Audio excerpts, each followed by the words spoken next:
Bien, bienvenidos y bienvenidas a Discapacidad en Acción, el fantástico mundo de la diversidad funcional. Tenemos en cabina virtual la presencia de la doctora Tatiana Escobar, secretaria técnica del Consejo Nacional de Discapacidades, con quien tenemos el grato honor de compartir este espacio a nivel nacional en la cadena de emisoras de Discapacidad en Acción. Bien. Dos temas muy interesantes los que vamos hoy a tratar.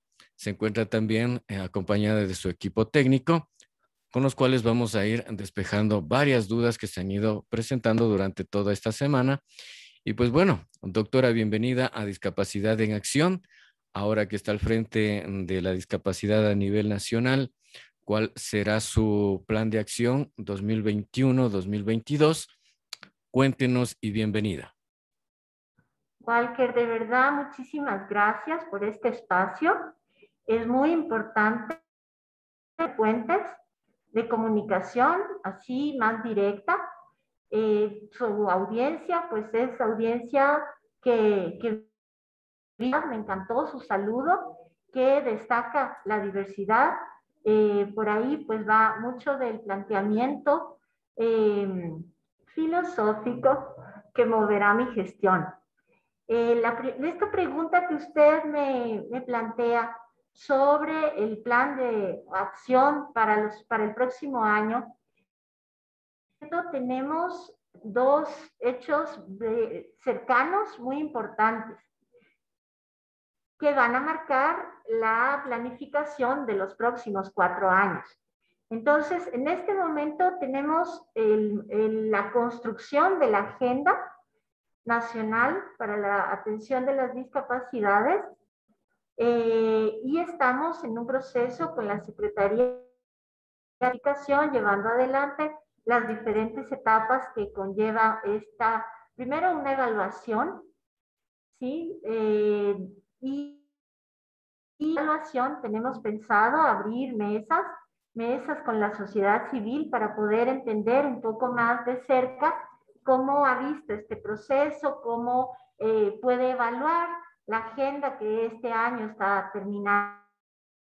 Eso en un primer punto. Como usted entenderá, la distinguida audiencia, pues esta agenda debe regir los próximos 4 años hasta el 2025.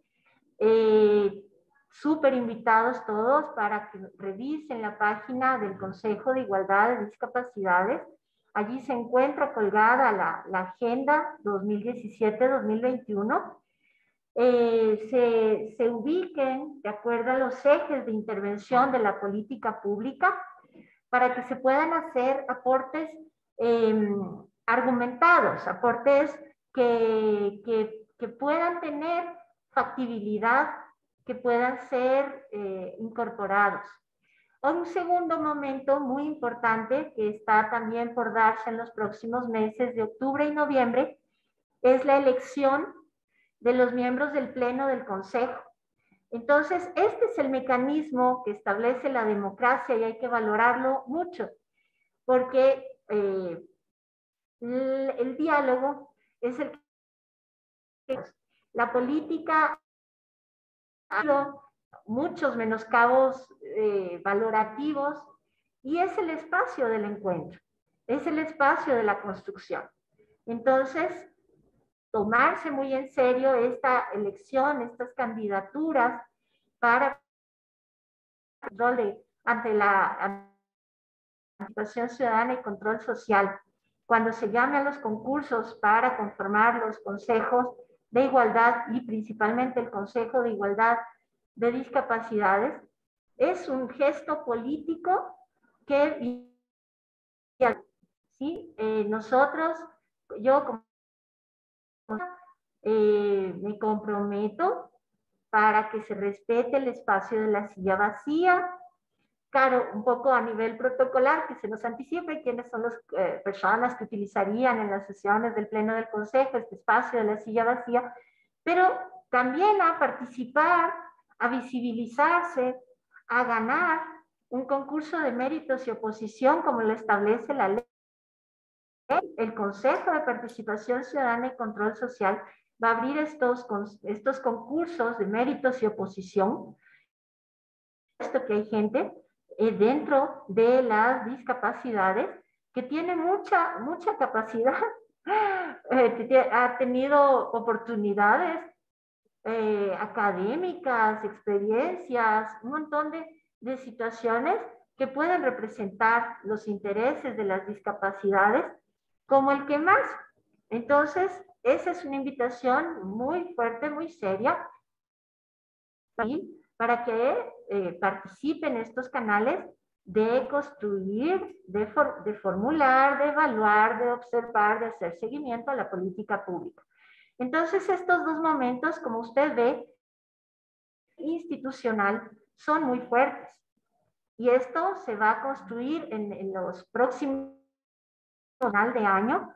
Tenemos nuestro cronograma para atender la evaluación, el proceso, el proceso de construcción de la agenda mediante la ubicación, la determinación de los indicadores, la socialización, la planificación y de ahí la construcción de la agenda.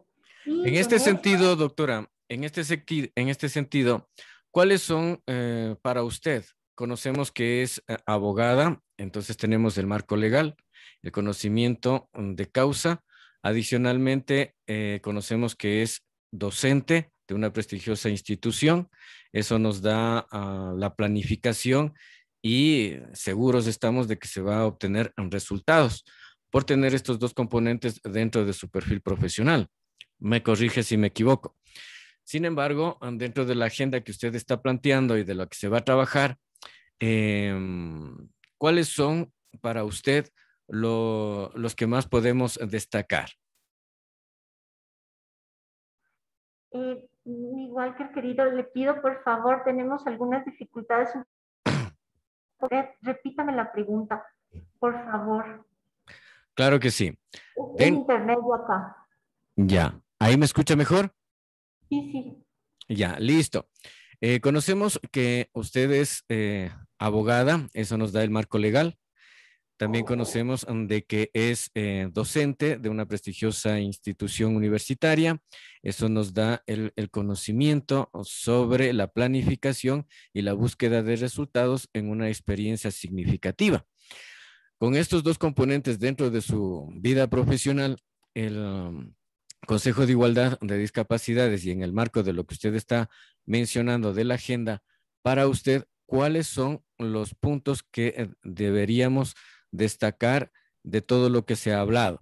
Porque recuerde que estamos con un público el cual quiere saber de qué vamos a tratar, cómo se va a tratar y cuáles son las herramientas que se van a utilizar. Y por eso quisiera que usted destaque en este momento cuáles serían para usted los puntos prioritarios de esta agenda. Porque sabido es de que toda la agenda durante todo el año, a veces por factores externos, no se la puede cumplir. Sin embargo, al usted estar al frente, siempre le llama la atención algunas aristas de las cuales queremos que usted mencione. Muchas gracias, Walker. De verdad, muy generosa su presentación. Sí, mi casa de estudios tiene como lema ser más para servir mejor. Y desde eso que irnos a una parte valorativa. Permite desarrollo esta idea. Entonces, hay una teoría que considera a la norma jurídica dentro de una triada. Entonces, este trialismo, el trialismo jurídico, habla de la norma jurídica, ¿sí? Pero fundamentada en lo valorativo de la sociedad, ¿sí? ¿Qué es lo que valora la sociedad? Y todo esto en función de la justicia, ¿sí? Entonces, este eje valorativo es muy importante trabajarlo porque me va a dar el sentido de para qué son las normas, ¿sí? Entonces, el punto de qué es lo que valora la sociedad, para mí me preocupa bastante porque La discriminación, ¿sí? La discriminación se basa en una idea de supremacía y de inferiorización, ¿sí? Entonces, esta idea de inferiorización también puede crear una dependencia. Estamos construyendo una valoración de la autonomía. Para allá tenemos que trabajar todos. Entonces, claro, tengo 12 ejes de intervención de política pública según la agenda. No es que no se atienda, sino que se atiende parcialmente. Todos se atienden, ¿sí? Todos se atienden. Pero se atienden con avances, ¿sí? Cuantitativos, unos que otros, unos porcentajes más altos que otros. Señalaba en esto de la formación académica los resultados. Claro que es súper importante tener herramientas cuantitativas, técnicas que me permitan medir los resultados. Entonces, eh, en esta conciencia de para qué sirve una política pública, pues yo tengo que estar muy claro en que toda la política pública de igualdad sirve para conseguir la autonomía, de construir la discriminación. En lo personal, a mí me parece muy importante el tema. Quiero impulsar una idea de economía del cuidado. Economía del cuidado, porque yo he sido cuidadora, todos tenemos diferentes niveles de vincularnos con el cuidado y de una manera cooperativa, porque pienso que lo privado solito se cae, lo público, estamos en un momento admirable de la humanidad. Pienso que de los momentos más duros que ha soportado la humanidad, porque reactivar un aparato económico en pandemia, tenemos que activarnos todos.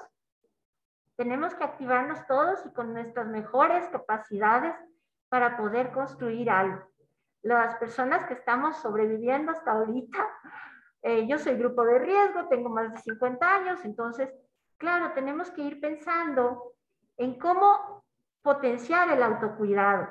Y el autocuidado en una mujer de más de 50 años pasa por tomarse el calcio, pasa por no comer grasa, pasa por hacer un poquito de deporte.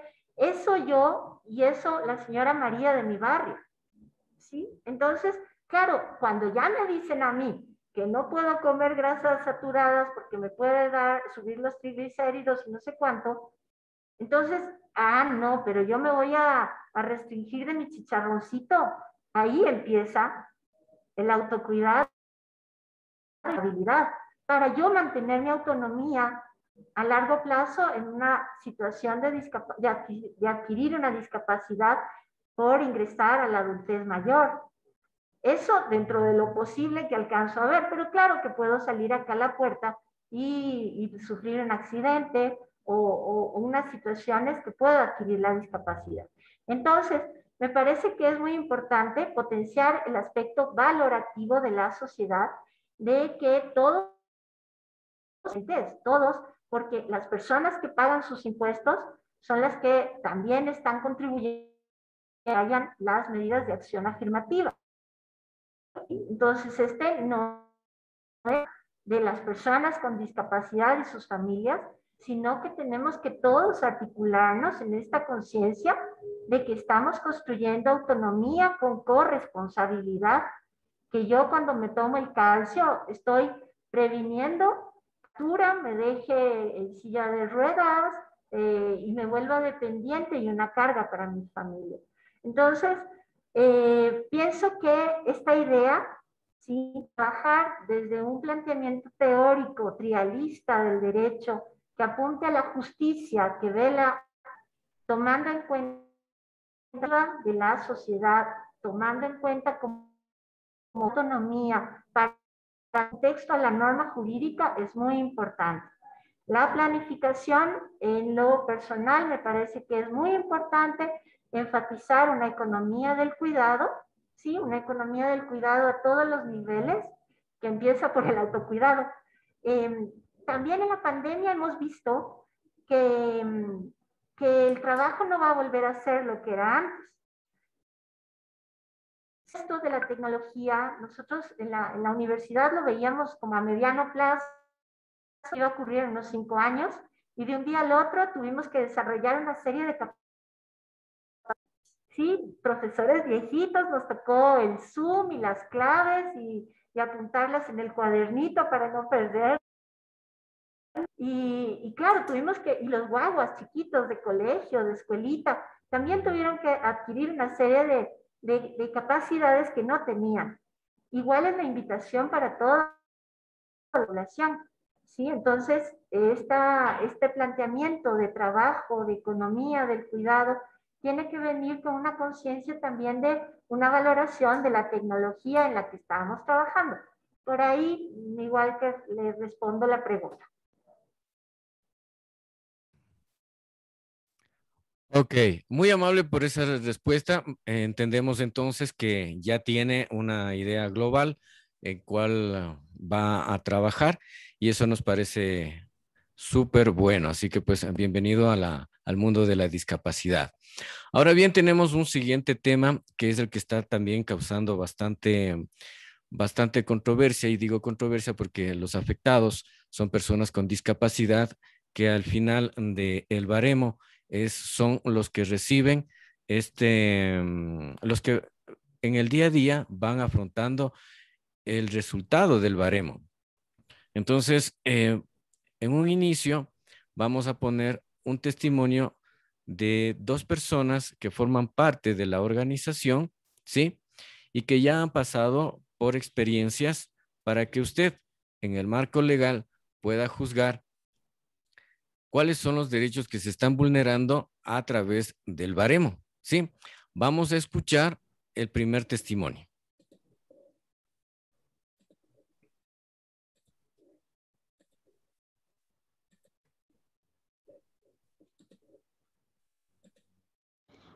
Queridos amigos, no olvidemos que lo que dice Marisol y Walker es la realidad. Ya pongámonos firme con esa frente en alto de que nosotros no debemos ser humillados de esa manera. Yo les digo con toda la sinceridad, yo quise recalificar hace 2 semanas, el cual la doctora del centro de salud me dijo: Adriana, por Dios, no lo hagas. Vas a bajar totalmente el valor de la discapacidad en el carnet. Yo lo iba a realizar por la siguiente razón, porque mi carnet está borroso y yo estoy teniendo inconvenientes en el banco, en algún lugar, porque me dice que no, que les verifique si realmente soy una persona ciega. Y eso a mí me molestó muchísimo. Hasta el día de ayer yo me acerqué al centro de salud para que me ayuden a la reimpresión, en el cual me dicen que saque un turno al 171, en el cual no está funcionando ese call center. Y la única solución que me dan es que yo me acerque y esté sentadita ahí a coger un turno en caso de que no vaya alguna persona. O sea, para mí es una falta de respeto en este. Bien, doctora, ahí están los testimonios de la vida diaria de lo que sucede con las personas con discapacidad. Así que pues su pronunciamiento, por favor. Claro que sí. Bueno, primero una señal de respeto a la compañera que hablaba hace un momento en la grabación. Bueno, me gustó mucho esto de que haya dicho que con la frente en alto, porque, porque los jóvenes tienen esta percepción, este posicionamiento de una dignidad, ¿no? Entonces ya tienen una conciencia de dignidad, de empoderamiento de sus derechos. En cuanto al ejercicio de ese derecho, el uno es la línea que el Ministerio de Salud Pública ha habilitado para la atención en pandemia de la ciudadanía para no exponerla y todo lo demás. Pero también hemos tenido algunas conversaciones con el director de discapacidades del MSP y nos ha sabido decir que también ha sido víctima este servicio del hackeo del CNT. Entonces sí, estamos con algunas dificultades.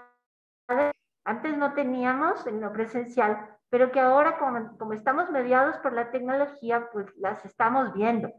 Y claro, esta es una alerta para mirar la seguridad informática de los sistemas que van a impactar el servicio público. Entonces, en cuanto a qué curso de la médica, por ahí es que me llamaba mucho la atención, o me parece que es muy importante ubicar el tema de la valoración, porque la médica que la atendió, que le ha dicho que por Dios no, pues no estaba teniendo una comprensión, ¿sí? De lo que significaba, de lo que significa auditoría y actualización de datos del Ministerio de Salud Pública en este momento, porque en este momento no se está trabajando, ¿sí? Hay que despejar completamente esa duda con una forma de calificación, no, para nada, no es una recalificación, es una auditoría y una solicitud de completar datos que pueden estar incompletos en los documentos que se presentaron antes. Por eso también hablaba de las demás personas que estamos vinculadas a la discapacidad, ¿no? Los contribuyentes, porque las personas con discapacidad merecen una atención de acción afirmativa y las personas que pagan sus impuestos merecen la certeza de que la acción afirmativa está llegando a quien tiene que llegar. Entonces, el Ministerio de Salud Pública está en los jurídicos, está en su competencia de auditar estos carnets, de pedir que se complete la documentación que haya faltado para poder focalizar de mejor manera la acción afirmativa a las personas que lo necesitan. Entonces, por ahí yo pensaría que compañera, pues sí, le tengo que pedir un poquito de paciencia porque el MSP está atendiendo a incorporar técnicos a su área de discapacidad para poder atender mejor a la ciudadanía. Bien. Puntos que hay en todo el territorio también están trabajando a la mayor capacidad, pero hay algunas cuestiones tanto técnicas como de demanda que los está excediendo, principalmente en función de los carnets que están incompletos, ¿sí? Entonces... Así es. Aquí, doctora, tenemos otro testimonio que justamente lo que acaba usted de mencionar, también tenemos algo más que mostrarle. En base a derecho, para que usted mismo vaya despejando las inquietudes a través de este espacio. Escuchemos a continuación.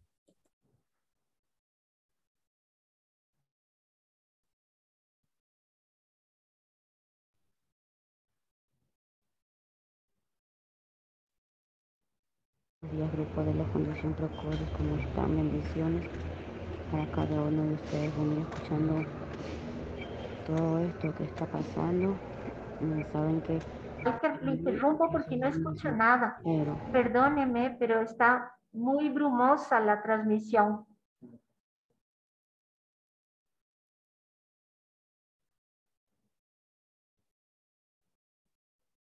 Ahí vamos de nuevo.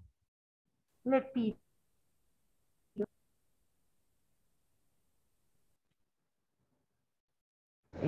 Yo ya me hice recalificar y a mí me bajaron el 81% que tenía, me bajaron como al 60%, algo así, no recuerdo muy bien.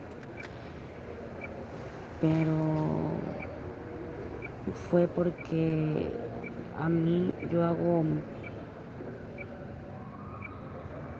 aplico para la devolución del IVA. Entonces ahí estaba pasando que yo, como no tenía actualizado mis datos, me estaban quitando lo que me tenían que devolver, perdón.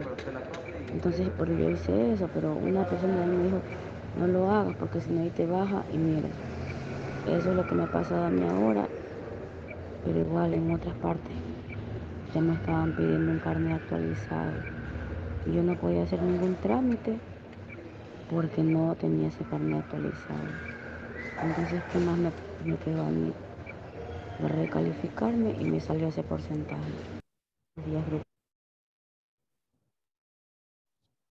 Ya, bueno, en síntesis entiendo que lo que pregunta la compañera, la expresión de la compañera va por el lado de que tuvo una disminución de la calificación y esto lo está relacionando con la acción afirmativa de exenciones en relación al IVA.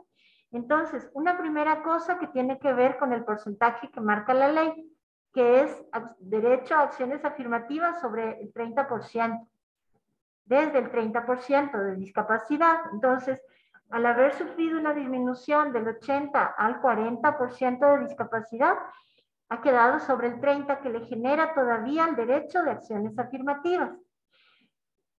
Por otra parte,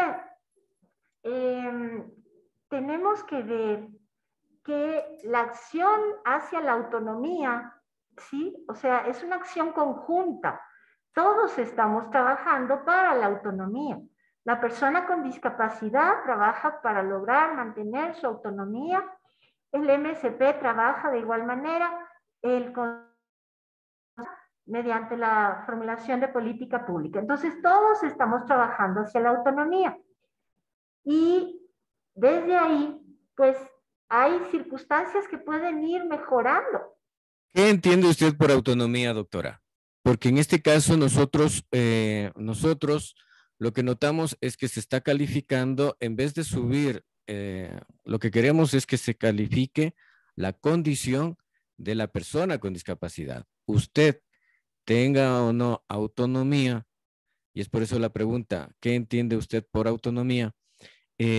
¿O qué entiende el Ministerio de Salud por autonomía? eh, no tiene que ver con la baja de calificación. Es decir, si tengo 80 es porque no veo mucho, pero si me bajan a 40, se entiende que ya he mejorado la visión y veo más. Es lo que en el común denominador del diario vivir, y me refiero al diario vivir, es lo que les está pasando a los compañeros. Es por eso que mi pregunta, ¿qué entiende la mesa técnica? Y me refiero porque el CONADIS también forma parte de la mesa técnica. ¿Qué entienden ustedes por autonomía de la persona con discapacidad? Bueno, pues la autonomía es uno de los conceptos de la filosofía occidental. ¿Qué definiciones tiene? ¿Sí?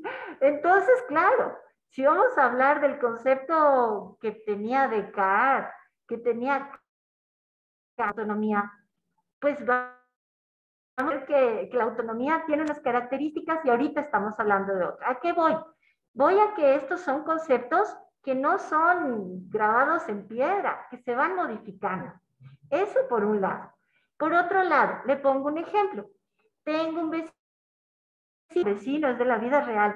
Mi vecino es músico, toca el piano, trabaja en las mejores orquestas. Yo no toco el piano y veo. Mi vecino no ve y toca el piano y trabaja como músico. Y él se gana la vida y tiene una hermosa familia, ¿sí? Tocando el piano. Entonces, ahí es bien importante que justamente nos con calma a debatir y a construir un concepto que nos deje tranquilos de lado y lado sobre la autonomía, porque la autonomía es social. Entonces, el baremo español que lo tengo acá abierto y que se llama de la minusvalía, de la validación de la minusvalía, pues habla de una disminución funcional que nos hace minusvalía. ¿Sí? Entonces, eso es un concepto discriminatorio. El baremo español se llama situaciones de minusvalía. Entonces, ¿cómo podemos sostener un concepto que solo vaya a la deficiencia? ¿Sí? No puedo sostener un concepto que solo vaya a la deficiencia. No sé, coach motivacionales que no tienen brazos y que cantan ajá. Ya, en ese sentido totalmente de acuerdo, pero eso es el desarrollo personal, eso va dentro del desarrollo personal, dentro del desarrollo emocional y luego de una rehabilitación básica funcional totalmente activa, que eso es lo que se hace en todas las personas con discapacidad. Pero la pregunta iba, que es lo que ustedes entienden como autonomía, porque al ustedes bajar la calificación no es que nos vuelven más autónomos, nos disminuyen, no nos vuelven ni más ni menos autónomos. ¿Por qué? Porque la persona que se ha rehabilitado bien puede caminar con el bastón libremente, aunque corre el riesgo de morir al cruzar la calle porque no mira. Lo mismo le sucede a la persona con discapacidad auditiva, lo mismo a la persona con discapacidad física y así con cada una de las discapacidades en su individualidad. Entonces, cuando baja la valoración del carnet, significa para el pueblo, para la sociedad, que yo, si tengo de 80 a 40, yo ya puedo ver mejor, ya puedo escuchar mejor, ya puedo caminar mejor, ya No, puedo no, no, pensar ahí hay una, elocuentemente, permítame doctora, elocuentemente puedo ya pensar mejor. ¿Por qué le digo esto? Y a qué es lo que voy. En la experiencia diaria, una persona con discapacidad que va y muestra, él sube al bus, ¿ya? Y el controlador le menciona, por favor, carnet, para cobrar el 50% del pasaje. La persona le muestra el carnet, ¿sí? Y le va a decir 40%. Entonces, a la conciencia del señor controlador, le va a decir, usted págueme el pasaje completo porque usted solo ha tenido el 40% de discapacidad. Es decir, si ve, si oye, si piensa elocuentemente, ¿sí? Entonces, a eso es lo que ustedes no están tomando en consideración. ¿Por qué? Porque esa es la realidad. Como lo acaba de mencionar la compañera también, vamos al banco y eso también nos pasa a todos. Vamos al banco y en algo tan simple como hacer la fila, si yo miro, no tengo problemas para hacer la fila, yo lo hago y lo hago. Sin embargo, cuando muestran el carnet, permítame el carnet de discapacidad y siendo ciego total, o persona sorda o cualquier condición que tenga la persona, muestra el carnet y tiene un 40%, el guardia, el empleado del banco, el funcionario público en el mismo Ministerio de Salud, hicimos un piloto con las enfermeras y ellos miraban el carnet y decían, usted sí ve, porque tiene el 40% de discapacidad, es decir, con lentes usted sí mira. ¿Ok? Entonces, eso es el diario vivir, doctora, y esas es las consecuencias de este baremo que se está actualizando hoy. Entonces, lo que nosotros queremos es que ustedes consideren lo que se está viviendo a continuación. ¿Sí? Ahora bien, vamos a escuchar lo que pasó en los pilotos que ya se hizo dentro del MSP en este mes con un testimonio de lo que sucedió. Mire.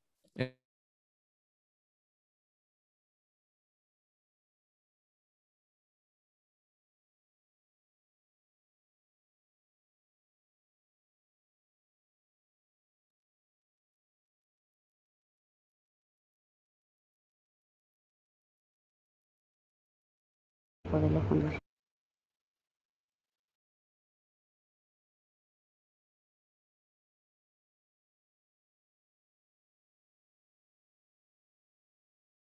Buenas noches, buenos días, buenas tardes, compañeros. Mi nombre es Cristian Galarza.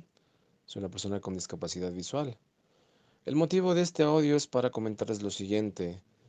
En días anteriores, gracias a la invitación del Ministerio de Salud Pública, con el acompañamiento de algunos compañeros con discapacidad visual y discapacidad física y otras más, pudimos asistir a un plan piloto de recalificación de nuestro carnet de discapacidad.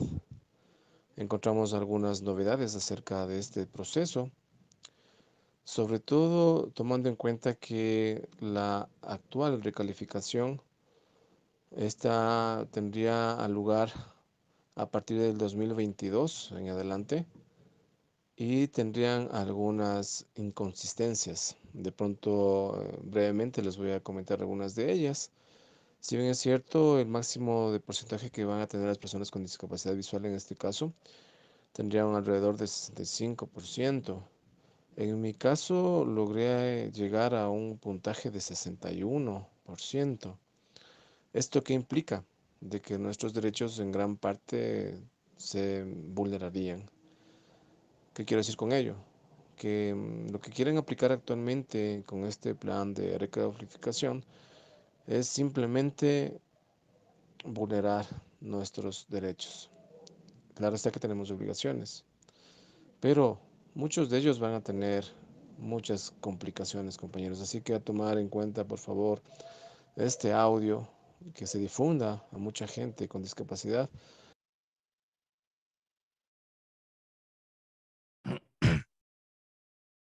Listo, doctora. Entonces, ahí está otro testimonio y con los argumentos que yo le di, por favor, en base a derecho, ¿cuál es su apreciación? Y como parte de la mesa técnica. Claro que sí, mi Walter. Entonces, mira, una idea súper fundamental es que la Ley Orgánica de Discapacidades dice 30% que crea el derecho para activas, ¿sí? Entonces, eso, la ley es la ley y marca pues una diferencia. 17 años, 11 meses, 25 días, venga para acá, infractor. 18 años, un día, vaya para allá, ya es responsable la ley marca un límite. Entonces, el 30% es el límite que la Ley Orgánica de Discapacidades ha marcado para crear las acciones afirmativas. Y eso es clarísimo. También, otra aclaración. No hay recalificación. En este momento, no hay recalificación. En este momento hay una auditoría legítima y legalmente actuada por el Ministerio de Salud Pública, legítimamente por la situación que nos interesa despejar dudas en torno a los carnets que están siendo investigados, que crearon privilegios para gente que merece estos beneficios establecidos para otras personas. Entonces, está en todo el derecho del ministerio de despejar estas dudas y las personas que están ejerciendo un derecho legítimamente concedido por la Constitución, pues están amparadas. Le he pasado dentro del chat de esta reunión el manual de situaciones de minusvalía. Le he pasado para que lo estudien ustedes también, porque esta es la normativa que está vigente en este momento. Y como usted, pues tiene una fecha del año 2000, ¿sí? Es una fecha del año 2000. Eso significa que no es compatible con la Constitución garantista, que establece pues un modelo de igualdad sustancial y por esa razón el Consejo de Igualdad de Discapacidades, para que podamos apuntar al valor de la justicia tomando en cuenta la discapacidad. Entonces, yo pienso que tomando en cuenta el estudio de este baremo español actualizado, incompatible con nuestro modelo, se van a despejar muchas dudas de la población. Entonces, le invito a Walker a que no den esta labor de estudiar. A mí me preocupa el título, valoración de las situaciones de minusvalía. ¿Sí? No podemos sostener una norma que minusvalía de menos válidos. ¿Sí? Entonces, le pido por favor que ayude a difundir y a analizar esta normativa y su compatibilidad. Y claro, encontrarán que es incompatible con el modelo garantista. Entonces, lo que se está buscando es una compatibilidad, una mejoría garantista. La clasificación internacional de la funcionalidad es una herramienta técnica que incorpora mediciones que, claro, esta valoración de la minusvalía que dejaba fuera a todas las personas con discapacidad psicosocial, ¿sí? Entonces, es bien importante que también veamos eso y lo comparemos. Entonces, yo soy profe, ya le he compartido bibliografía. La próxima vez que nos veamos, seguimos con... Le voy a pedir que me permita retirarme porque tengo una reunión a las 10, justamente con los consejos de igualdad. Sí, justamente su mensaje en esta parte, y quisiera quedarme con su equipo técnico para conversar sobre el baremo y despejar algunas inquietudes, porque como usted notará, tenemos la constante en todas las entrevistas, ¿sí? Es que en vez de sostener el valor de la discapacidad, se está bajando. Entonces, eso es lo que nos preocupa a las personas con discapacidad, por qué baja, y le estamos mostrando cuáles serían las consecuencias de seguir con este baremo. Sin embargo, sabemos que en septiembre van a llamar a la sociedad civil para desarrollar una sociabilización, pero ya les estamos dando los insumos. Eso es, doctora, su mensaje final, deseándole la mejor de las suertes en sus labores. Le agradezco, Walker. La verdad es que es un gran compromiso, es una gran obligación, responsabilidad, y pienso que pasa por salir de una lógica de dependencia a una lógica de autonomía. Este va a ser un reto para todos. Es un reto como sociedad ecuatoriana, porque tenemos naturalizadas una serie de malas prácticas discriminatorias de las cuales nos servimos para vivir. Entonces, la idea es salir de eso a una sociedad mucho más respetuosa, diversa, mucho más empoderada. Entonces, le dejo aquí con el técnico, el doctor Brian Benítez, el doctor Brian Benítez, para continuar con la información. Le agradezco mucho. Permiso. Muy amable, doctora, y suerte en la reunión con el Consejo Consultivo. Bien. Doctor Benítez, bienvenido a Discapacidad en Acción, y pues vamos a aprovechar el tiempo. Técnicamente, usted ha escuchado todo lo que está sucediendo en el diario vivir con las personas con discapacidad y el tema del baremo nuevo. Ahora, dentro de su experiencia, quisiera que sociabilice cuál es el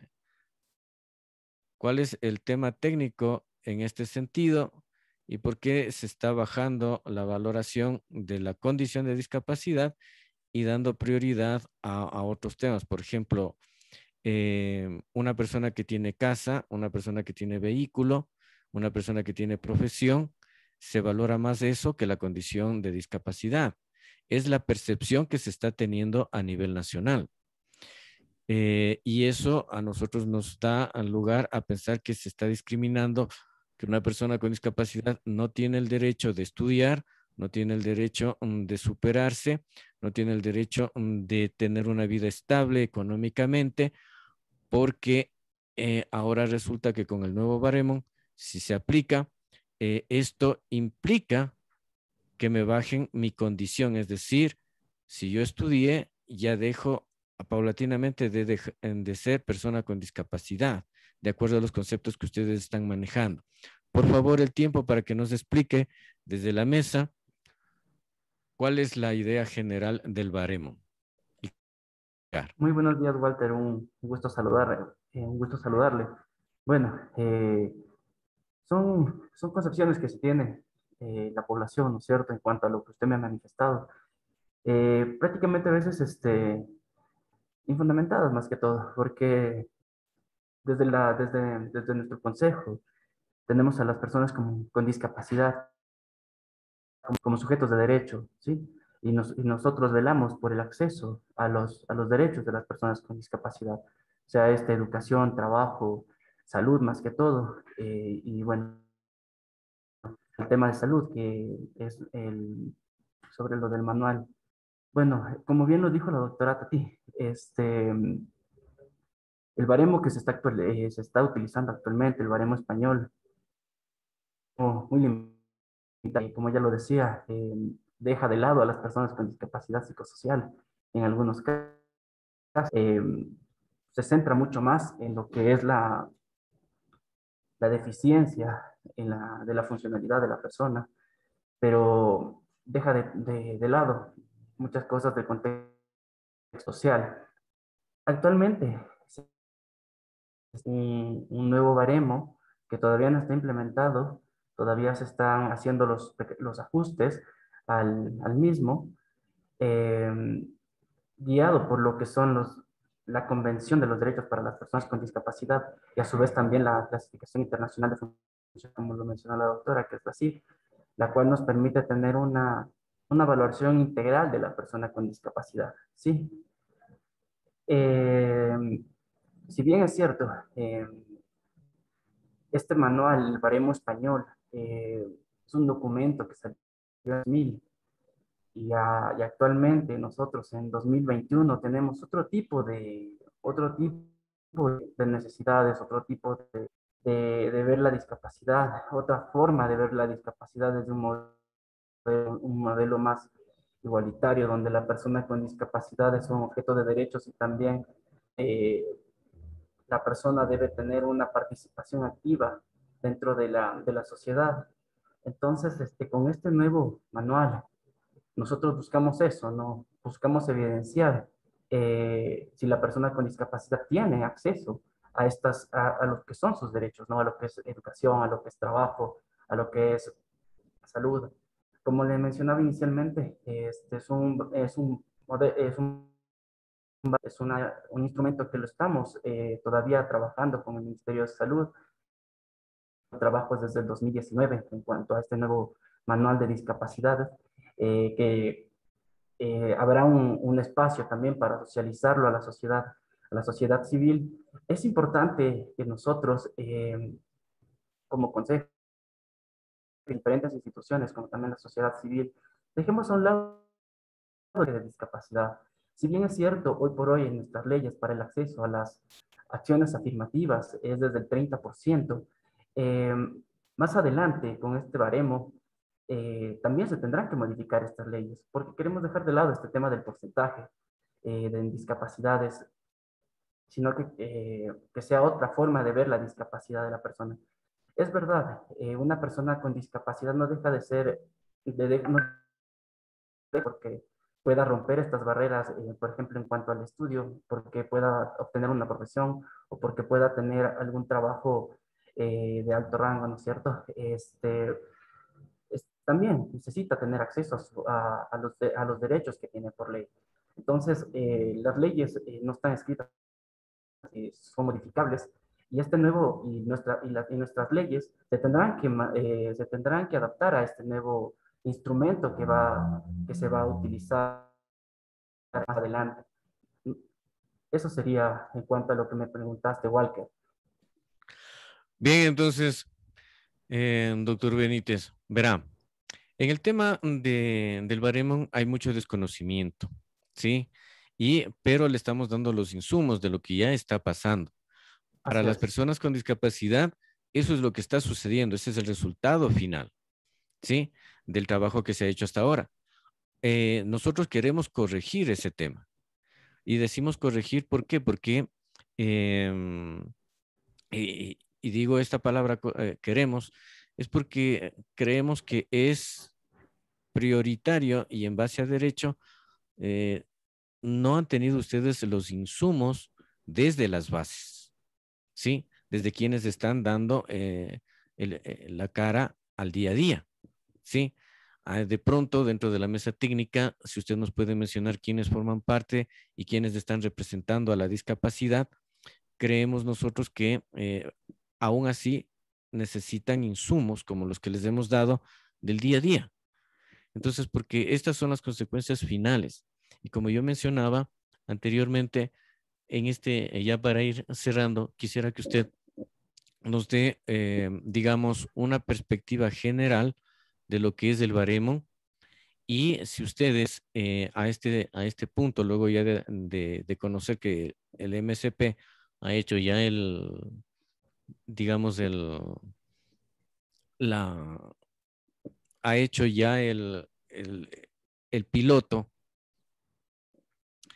¿se van a quedar satisfechos con eso o ustedes como Consejo de Igualdad de Discapacidades nos van, y representantes de la discapacidad nos van a dar la oportunidad a la sociedad civil para expresar este sentir de los resultados finales? Claro, Walker, verá, le comento, el actual baremo que se está trabajando todavía no ha sido implementado, se están haciendo planes pilotos, como usted bien lo comenta. Estos planes pilotos nos van a permitir a nosotros y a las demás, por comentarle, está, bueno, obviamente el Ministerio de Salud Pública, MIES, nosotros como Consejo de Discapacidades, ha habido participación tanto de las federaciones de personas con discapacidad en la construcción de este baremo. Igualmente se han tomado las opiniones de ellos como para poder adaptar el baremo a las necesidades que tiene nuestra población con discapacidad, a fin de poder dar una, como le decía, una calificación integral y que estemos todos de acuerdo con todo lo que se está trabajando. Eh, Actualmente se está en un proceso de organización de lo que será el pilotaje a nivel nacional. Se busca, de este pilotaje que se va a hacer, se verán cuáles son los pros y los contras que tenemos con este manual, que estamos trabajándolo todavía para ver si se lo adapta, si se necesita de algún tipo de adaptación. Al momento sí se han identificado ciertas cosas en los tiempos, pero iremos viendo cómo lo vamos solventando más adelante. Igualmente, en estos pilotajes que se harán a nivel nacional, también identificar qué otras dificultades se pueden encontrar en territorios de nuestro país. Tener un manual de aumento que sea mejor que sí, porque como lo mencionó la doctora Tatiana, es un instrumento antiguo que ya para nuestros días es obsoleto, porque hoy por hoy se habla del tema de que la persona con derechos y tener una participación activa en esta sociedad. Walter, en cuanto a lo que, bueno, mi percepción, le decía, se deben todavía adaptar ciertas cosas y esto nos dará un punto, el pilotaje que se hará en estos meses, para nosotros también darnos cuenta de qué tal vez y qué podemos adaptar a fin de una mejor experiencia en este sentido. Así es. Sí, lo que siempre... Perdón, Walter, una cosita, perdón que le interrumpa. Sí, bueno, también decirle a la población, informarnos por canales oficiales, por el Ministerio de Salud Pública o a su vez las instituciones del Estado, la cual, para tener información de primera mano, oficial, sobre las cosas que se están haciendo,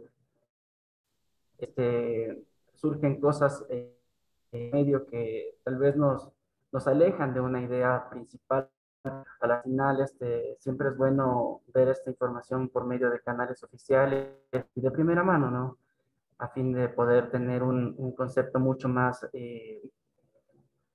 con argumentos sobre lo que se está, sobre el saber, sobre el conocer de ciertos procesos que estamos. Así es, en ese sentido nosotros totalmente de acuerdo. Sin embargo, los canales oficiales no contienen la información que nosotros requerimos. En ese sentido, lo que nosotros hemos hecho es mostrarles lo que está pasando ya en la vida diaria, con Claro, testimonios y dentro de lo que nosotros hemos presentado, tenemos muchos más y se van a ir presentando muchísimos más. ¿Por qué? Porque ese es el resultado del trabajo hasta ahora realizado y en el pilotaje que se hizo del MSP es el resultado y la percepción y lo que está sucediendo.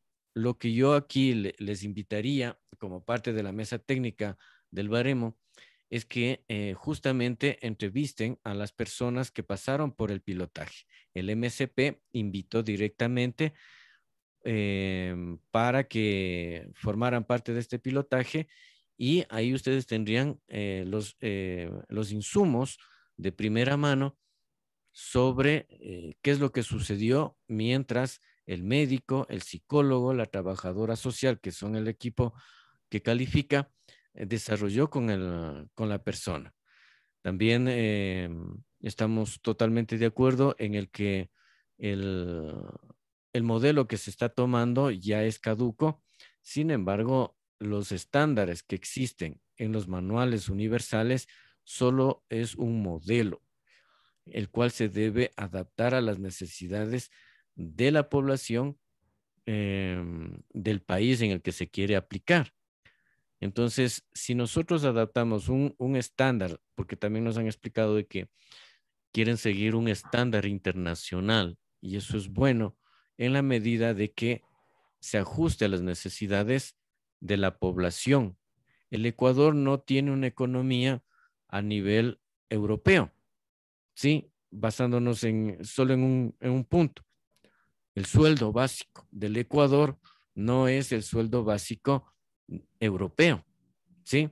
Entonces, ahí el primer ítem que se debe tomar en cuenta, y lo que buscamos es que se entienda de que la sociedad civil, quienes no están dentro de las organizaciones y quienes no forman parte de las federaciones, quieren pronunciarse, y se debe dar cabida a toda la población para que se pronuncie, porque son ellos, como hemos mostrado y hemos hecho escuchar, son ellos los que tienen estas dificultades.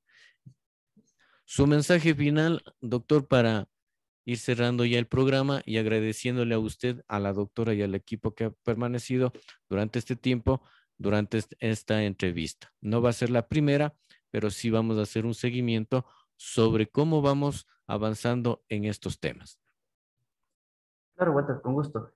Bueno, como les decía, es un documento, un instrumento que se lo está todavía validando. Se está viendo las dificultades que se pueden presentar al ser un instrumento nuevo con los equipos calificadores del MSP. Eh, Tomar en cuenta de que sí, es cierto, más adelante se hará la socialización para la sociedad civil, para que ellos lo conozcan y vean cómo está compuesto el instrumento, digamos, con este nuevo instrumento, a fin de hacer esto, ¿no? Que las personas con discapacidad puedan ser objetos de derechos y que también pueden ser tomados en cuenta como en su participación activa en la sociedad, que es lo que nuestro ADN, que se cumpla con esto para conseguir lo que haya realmente. Bien, muchísimas gracias por el tiempo que nos ha dedicado para el programa, y bueno, vamos a continuar en contacto con ustedes. Esto es Discapacidad en Acción. Gracias por estar con nosotros.